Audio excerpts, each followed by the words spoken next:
Om Swastiastu. Perkenalkan, nama saya Matthew Marsilino De Franslit dengan NIM 21055310065. Saya merupakan Fakultas Teknik Mesin dari Universitas Udayana dan saya akan melanjutkan casting processes. Baik, materi yang saya rangkum itu bersumber dari Handbook of Manufacturing Processes, How Products, Components and Material are Made yang dibuat oleh James G. Brala, kemudian beberapa dari website yang ada di Google, dan beberapa bagian dari video yang ada di YouTube. Dan hari ini materi yang akan kita sampaikan yaitu yang pertama ada other expandable mold process, kemudian ada permanent mold process, kemudian ada centrifugal casting, dan yang terakhir ada die casting. Baik, kita masuk ke other expandable mold process. Yang pertama ada ceramic mold casting. Cetakan keramik merupakan sekelompok proses pengecoran logam yang menggunakan keramik sebagai bahan cetakan. Nah, di langkah yang pertama, kita masuk ke yang mixing. Nah, proses pengecoran cetakan keramik ini menggabungkan bahan sebagai cetakan. Nah, campuran bahannya itu merupakan campuran zirkon yang berisikan dari aluminium oksida, silika, zat pengikat, dan air yang menghasilkan bubur keramik. Kemudian kita masuk yang kedua, yaitu ada pattern. Nah, bubur yang keramik tadi itu kita tuangkan di atas pola dan dibiarkan kering. Kemudian masuk yang ketiga, pola kemudian dilepas dari cetakan seperti pada gambar tersini. Kemudian polanya itu kita bakar. Nah, pembakaran tersebut membuat cetakan menjadi keras. Oke, selanjutnya kita masuk ke tahap baking. Nah, tahap baking ini merupakan pembakaran yang membuat cetakan menjadi keras. Nah, cetakan juga mungkin bisa dimasukin di dalam tungku untuk dipanggang supaya memang sampai hasilnya menjadi beneran keras. Nah, selanjutnya kita masuk ke proses casting. Nah, proses casting ini jadi kayak campuran logam yang cair dimasukkan ke cetakan. Nah, biasanya cetakan keramik akan dipanaskan sebelum penuangan dilakukan. Setelah logam cornya mengeras, cetakan dipecah. Jadi, cetakan keramik ini dipecah untuk mengambil cetakan logam yang hasil jadi. Oke, kelebihan dari pengecoran cetakan keramik ini sebagai berikut. Yang pertama, akurasi ukuran baik. Kedua, permukaan benda kerja baik. Ketiga, proses permesinan dapat dikurangi. Keempat, cocok untuk logam dengan suhu cair yang tinggi. Nah, kelemahan pengecoran logam keramik yaitu relatif mahal dan proses pembuatan cetakan lama. Nah, aplikasi pengecoran cetakan keramik ini biasanya buat untuk mengecor baja, besi tuang, dan paduan suhu tinggi lainnya, cocok untuk produk dengan bentuk relatif yang rumit. Oke, yang kedua kita masuk ke ceramic shell process. Nah, ceramic shell process ini digunakan untuk mengurangi biaya cetakan dengan menghilangkan sebagian besar bahan keramik. Proses cetakan keramik ini dapat dimodifikasi untuk membuat hanya lapisan keramik yang menghadap di sekitar pola dengan keseimbangan cetakan, dan itu bisa lebih murah. Pendekatan cetakan ini digunakan ketika coran berukuran besar dan cetakan keramik konvensional akan terlalu mahal. Nah, selanjutnya kita akan bakal masuk ke proses sew dan unicast. Nanti kita jelaskan di slide selanjutnya. Oke, kita masuk ke yang ketiga yaitu show process. Show process adalah proses cetakan keramik yang menggunakan dua jenis cetakan yang berbeda. Yang pertama, cetakan semua keramik dengan proses yang sangat mirip dengan yang dijelaskan pada slide sebelumnya, yaitu digunakan terutama untuk cetakan kecil. Dan yang kedua, cetakan yang terdiri dari permukaan keramik tebal atau 3/32 hingga sampai 3/8 inci. Nah, itu didukung oleh sejumlah besar fireclay murah. Nah, di show proses ini itu digunakan untuk membuat cetakan komposit. Dua pola digunakan, satu untuk membentuk rongga akhir, dan satu lagi digunakan untuk membuat rongga yang agak lebih besar. Bubur keramik yang dituangkan di antara rongga yang lebih besar dan cetakan akhir membentuk cangkang keramik yang cocok untuk pengecoran yang akurat dari banyak bahan. Nah, pada gambar A ini gambar A ya. Polanya itu untuk bahan cadangan ditempatkan pada labu. Jadi ini tempatnya, polanya kita masukin di sini. Oke. Kemudian yang B, fire clay dimasukkan ke dalam labu, kemudian dipadatkan. Seperti pada gambar ini, supaya tertutup rata. Tidak ada bagian yang tidak tertutupi. Nah, biasanya itu dengan diserdukan atau digetarkan biar tertutup rata, tidak ada udara yang terperangkap.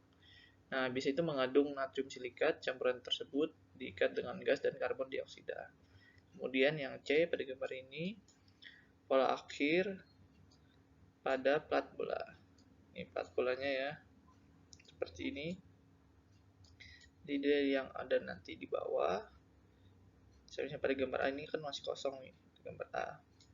Nanti kita masukin ke pola akhir, dan bahan cadangan direkatkan dalam labu yang sama pada gambar D ini. Ini kan bawahnya kosong nih pada gambar B, masukin ke bawah sini, biar nanti akan menghasilkan 4 cetakan yang diinginkan. Oke, pada gambar E, ini gambar E ya. Nah, jadi pas sudah cetakannya sudah siap gitu, bubur keramik akan dituangkan dari atas yang membuat bubur keramik itu menjadi cetakan seperti pada gambar yang nanti digunakan untuk membuat pola cangkang. Jadi keramiknya itu hanya di sekitarnya saja polanya. Dari bubur keramik itu tempat castingnya hanya di sekitarnya aja. Nah, setelah sudah mengering itu pada gambar G ini cetakan dibalik dan dipanaskan dengan obor untuk membakar volatil. Volatil itu yang tempat pola yang di bawah ini gitu. Nah, dua bagian itu dibersihkan dan akhirnya nanti dirakit untuk siap dituang. Jadi nanti besi cornya itu tuang di bawah sini untuk membuat sebuah benda yang diinginkan. Oke, selanjutnya yang keempat kita ada masuk ke unicast proses. Unicast merupakan cara pembuatan cetakan komposit. Dengan proses unicast, bubur menghadap keramik diterapkan pada pola terlebih dahulu. Nah, ini segera akan menjadi gel, dan bubur bahan pendukung dituangkan ke dalam labu sampai penuh. Dengan demikian, hanya satu set pola yang diperlukan. Kalau tadi proses Unisau itu dia perlu 2 set pola. Oke, selanjutnya yang kelima ada plaster mold casting. Plaster mold casting atau pengecoran cetakan plaster adalah pengecoran yang menggunakan cetakannya dari plaster atau gipsum. Nah, aplikasi mold casting ini itu biasanya membuat sudut pompa dan turbin serta komponen yang dengan geometri yang relatif rumit. Keuntungan dari pengecoran plaster adalah menghasilkan permukaan akhir yang baik, akurasi dimensi baik, dan mampu membuat penampang yang tipis. Oke, di plaster mold casting ini pengecorannya mirip dengan pengecoran cetakan pasir. Kemudian aditif seperti bedak dan tepung silika dicampur dengan plaster untuk mengontrol kontraksi, mengurangi retak, serta meningkatkan kekuatan cetakan. Nah, campuran plaster ini ditambah air lalu dituangkan di atas pola dalam wadah. Jadi ini polanya ya. Terus campuran cetakannya itu dituangkan seperti pada gambar ini. Nah, plasternya itu ini ya, yang warna abu-abu. Kemudian pola bisa terbuat dari plastik atau logam. Nah, ini polanya ya, bisa plastik atau logam. konsistensi fluida memungkinkan campuran plester mudah mengalir ke sekitar pola. Nah, seperti pada ini ya. Ini kan gampang masuk dia. Nah, prosesnya itu setelah dituangkan ke dalam labu, kemudian polanya di oven ya, untuk mengurangi kelembapan, dan akhirnya akan menghasilkan seperti ini pola yang sudah jadi. Biasanya pakai plastik supaya nanti lebih mudah pola yang di dalam menjadi cair, jadi kalau dipakai lebih gampang. Nah, kemudian cetakannya kita isikan dengan logam pada gambar ini. Setelah sudah mengering, ada bagian yang kita nanti amplas, potong atasnya ini seperti pada gambar, kayak bagian bawahnya nanti dipotong. Nah, hasil jadinya akan menjadi seperti ini. Oke, yang keenam ada foam plaster mold casting. Pengecoran cetakan plester berbusa adalah pengecoran cetakan plester konvensional dengan busa agen ditambahkan ke campuran plester. Pembusaan setelah cetakan selesai menghasilkan cetakan yang permeabel karena sel-sel udara cenderung terhubung selama operasi pengerikan cetakan, menyediakan jalan keluar untuk setiap gas yang dihasilkan selama pengecoran. Nah, prosesnya berbeda dari pengecoran cetakan plester konvensional di mana bahan pembusa ditambahkan ke campuran plester kering. Oke, jadi ini campuran plasternya ada sebagiannya yang bahan itu ditambahkan dengan busa. Jadi ada beberapa rongga kecil di mana udara bisa keluar. Oke, selanjutnya kita masuk ke permanent mold processes. Yang pertama ada permanent mold casting. Pengecoran cetakan permanen menggunakan cetakan logam yang dapat digunakan kembali dari cetakan pasir, keramik, atau plester yang sekali pakai. Nah, kita lihat pada gambar ini, jadi cetakannya itu merupakan cetakan logam ya. Nah, kemudian di tengah ini ada semacam pola yang nanti akan dipakai supaya hasil jadinya itu mengelilingi dari cetakan ini ya. Nah, kemudian pada gambar kedua ini polanya itu ditutup seperti ini ya, seperti cermin. Jadi dengan sisi yang bersamaan kemudian dituangkan dengan logam cair. Kemudian nanti logam cair itu akan masuk ke dalam yang akan menghasilkan hasil jadi seperti ini pada gambar ketiga. Jadi dalam ini sepertinya ada keramik, jadi dia mengelilingi polanya itu, jadi menghasilkan hasil jadi seperti itu. Oke, yang selanjutnya kita ada low pressure permanent mold casting. Nah, pengecoran cetakan permanen tekanan rendah menggunakan tekanan gas untuk mengisi cetakan dan merupakan langkah-langkah yang lebih canggih daripada pengecoran cetakan permanen konvensional yang menggunakan gravitasi. Proses ini cocok untuk tingkat produksi yang lebih tinggi dan menghasilkan coran berkualitas tinggi. Dengan cetakan grafit, proses ini dapat digunakan untuk menghasilkan coran besi. Nah, pada gambar pertama ini, pada mesin ini di bawah ini logam cair ya, logam cair. Nah, ini yang abu-abu putih-putih ini. Kemudian kita beri tekanan pada ruangan rongga logam cair tersebut yang akan mendistribusikan logam cair ke sebuah tempat untuk keluar ini di atas ini. Dari logam cair naik ke tempat nozzle gitu ke atas, dan dia masuk ke atas ini nanti ada mesin yang mempunyai pola dari mungkin logam akan dipres yang akan menghasilkan pada gambar ketiga ini seperti ini. Jadi kayak setelah diberikan tekanan logam cair menjadi ke atas dan masuk ke tempat ruang pola, hasilnya akan menjadi seperti ini dan dinginkan dan tinggal diambil. Tapi masih panas ini besinya. Tapi yang penting sudah jadi seperti produk jadi. Oke, selanjutnya yang ketiga ada slush casting. Proses ini digunakan untuk benda berongga dari paduan berbasis seng, timah, dan lain-lain. Kemudian logam cair dituangkan ke dalam cetakan permanen dan disimpan di sana cukup lama, sehingga cangkam logam dapat dipadatkan melapisi dinding cetakan. Cetakan dibalik sebelum semua logam mengeras. Nah, logam yang masih cair di bagian dalam cetakan mengalir keluar dikembalikan ke panci peleburan. Cetakan ini kemudian dibuka dan coran dilepaskan. Proses ini hanya cocok untuk komponen yang dimensi interiornya tidak kritis karena permukaan interiornya tidak beraturan dan kasar. Nah, jadi dari gambar yang kita lihat ini ada cetakan nih di keramik ya.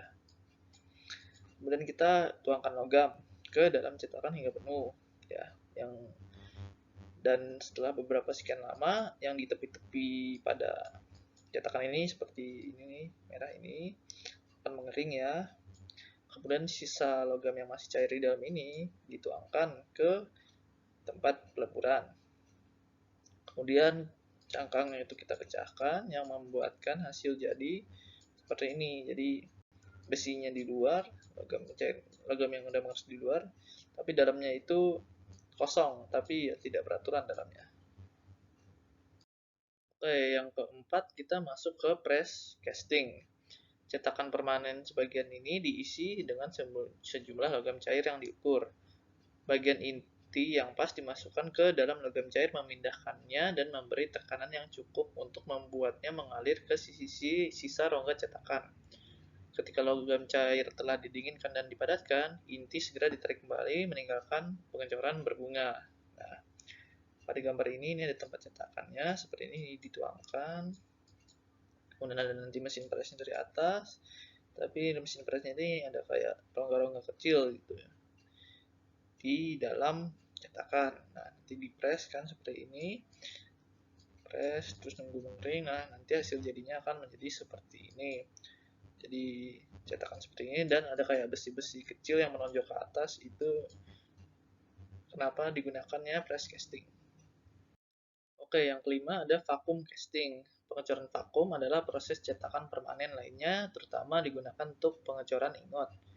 Meskipun bagian-bagian yang juga dapat dicor, peleburan, pengurangan, dan pengecoran semua terjadi di ruang vakum yang sama yang berisi mekanisme yang diperlukan untuk mentransfer logam cair dari panci peleburan ke cetakan.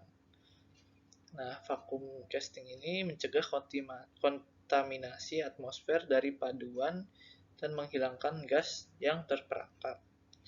Jadi vacuum casting ini cukup berguna bisa bila kita mau menggunakan untuk proses pengecoran besi yang memiliki temperatur yang cukup tinggi supaya tidak ada gas yang terperangkap dan hasil produknya akan lebih maksimal. Oke, selanjutnya kita masuk ke centrifugal casting. Di centrifugal casting ini, semua proses pengecoran sentrifugal memanfaatkan rotasi cetakan sekitar sumbu pusat dan gaya sentrifugal yang dihasilkan untuk menggerakkan logam cair di bagian cetakan yang digunakan. Nah, pengecoran sentrifugal ini dibagi menjadi tiga. Yang pertama, true centrifugal casting. Yang kedua ada semi centrifugal casting. Yang ketiga ada centrifuge casting. Oke, masuk ke yang pertama, true centrifugal casting. Nah, pengecoran sentrifugal sejati digunakan untuk membuat perpipaan, pipa khusus, linear silinder, dan benda cor lainnya berbentuk silinder. Gaya sentrifugal menahan logam cair pada dinding luar cetakan yang berputar. Volume rongga cetakan menentukan ketebalan dinding dan diameter di bagian dalam. Tidak ada inti yang digunakan kecuali untuk membentuk ujung lonceng dari pipa cor. Nah, saat cetakan terus berputar, logam cair menyebar merata di permukaan cetakan dan mengeras. Jadi kayak di bagian hitam ini itu tempat dimana besi yang meleleh ditaruh dan cetakan itu akan terus berputar terus seperti pada gambar berputar. Oke, yang selanjutnya ada pengecoran semi centrifugal. Dalam proses ini bagian-bagian yang memiliki bentuk simetris di sekitar sumbu tengah dilemparkan, termasuk roda, belangko, roda gigi, nozzle, dan bagian serupa. Kecepatan rotasi cetakan kurang dari yang digunakan dari pengecoran sentrifugal sejati, jadi ini lebih pelan. beberapa cetakan dapat ditumpuk pada sumbu yang sama dan semuanya diisi dari sumber penuangan yang sama. Nah, iya, jadi ini dia basically satu bagian ini bisa membuat 4 bagian, kasarnya seperti itu, tapi dimasukkan di tempat nozzle yang sama di sini buat masukin besinya gitu. Jadi dia bisa bikin lebih dari satu. Oke, yang ketiga masuk ke centrifuge casting. Proses ini digunakan untuk bagian yang lebih kecil dan rumit. Gaya centrifugal memberikan tekanan yang memastikan pengisian rongga cetakan secara lengkap. Cetakan terletak secara radial sekitar sariawan pusat atau riser yang bertindak sebagai sumbu rotasi. Jadi dia memang lebih rumit, jadi digunakan untuk membuat sebuah cetakan yang membutuhkan yang kayak ini misalkan cetakan yang kecil-kecil dan butuh detail. Jadi dengan metode ini akan mengisi ruangan cetakan secara lengkap dan akan menghasilkan produk jadi yang bagus. Oke, kita masuk ke die casting. Die casting adalah proses manufaktur di mana aluminium cair dituangkan ke cetakan baja. Nah, kenapa disebut sebagai die casting atau mati? Karena di die casting itu memiliki pendingin air dan biasanya terbuat dari paduan baja yang dikeraskan yang dapat menahan tekanan dan panas. Proses yang tepat selalu digunakan untuk aplikasi yang tepat. Nah, ada cara pembuatan komponen yang berbeda. Yang pertama ada hot chamber die casting, kemudian yang kedua ada cold chamber die casting. Nah, yang pertama ini adalah hot chamber die casting. Hot chamber die casting biasanya digunakan untuk logam dengan suhu cair rendah dan logam yang tidak bereaksi membentuk paduan dengan baja seperti timah hitam, timah putih, dan seng. Logam cair melewati katup ke ruangan casting di mana ketika ditekan dengan kecepatan tinggi dalam die casting melalui gooseneck. Nah, jadi pada gambar ini kita ada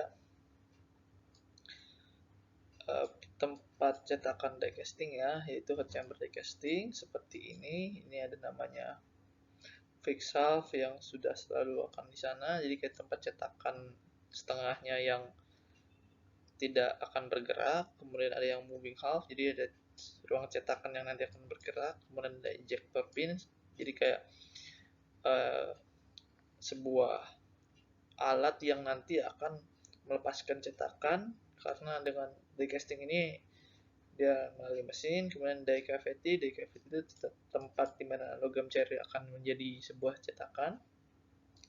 Kemudian ini ada furnace struktur pembakaran, ini ada molten zinc yang dilelehkan, yang dia plunger ini yang nanti untuk mendorong sebuah seng yang meleleh ke tempat cetakan. Nah, prosesnya itu pada gambar kedua ini plungernya kita dorong yang menyebabkan seng yang meleleh masuk ke cetakan, kemudian setelah cetakannya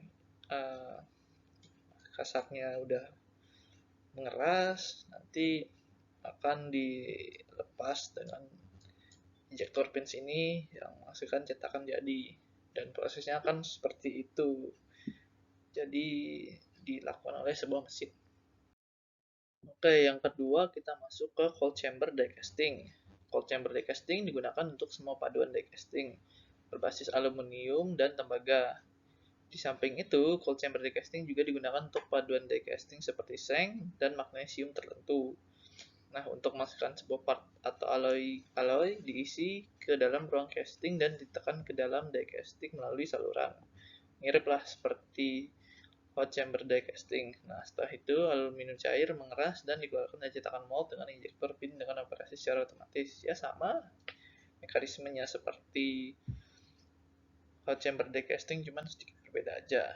Nah, ini seperti pada contoh, ini sama semua namanya. Ini ladle itu yang nanti tempat untuk menuangkan sebuah, itu sepertinya lebih ke arah tempat yang isi untuk mencairkan logam yang nanti mau dicairkan sih. Jadi kayak seperti pada gambar nih, ladle nanti mau tuangkan isi ini, setelah diisi itu plungernya didorong yang menyebabkan itu kecetakan, nanti cetakan hasil jadi ini dicopot dengan injektor pin. Nah, bedanya seperti itu. Beda lebih ke arah beda di logam yang akan dibentuk sih cairannya ya. Nah, baik, yang ketiga ada proses trimming. Trimming merupakan perlakuan pemangkasan kepada casting untuk menghilangkan kelebihan material. Biasanya digunakan bisa menggunakan mesin hidrolik. Jadi pada gambar pertama ini kan materialnya nih, material jadi ya. Nah, di samping-sampingnya itu kan pasti ada sisa bahan lah, sisa besi. Tapi kita produk ini nggak mau ada sisa besinya. Jadi dengan bantuan mesin hidrolik itu dipres yang akan memangkas di bagian pinggir-pinggir besi itu, dan hasil jadinya akan seperti yang diinginkan, seperti pada gambar ketiga ini. Baik, sekian dari materi yang saya sampaikan. Mohon maaf bila ada salah kata, dan jikanya ada salah materi yang saya sampaikan, mohon untuk dibenarkan. Sekian dari saya. Om Santi Santi Om.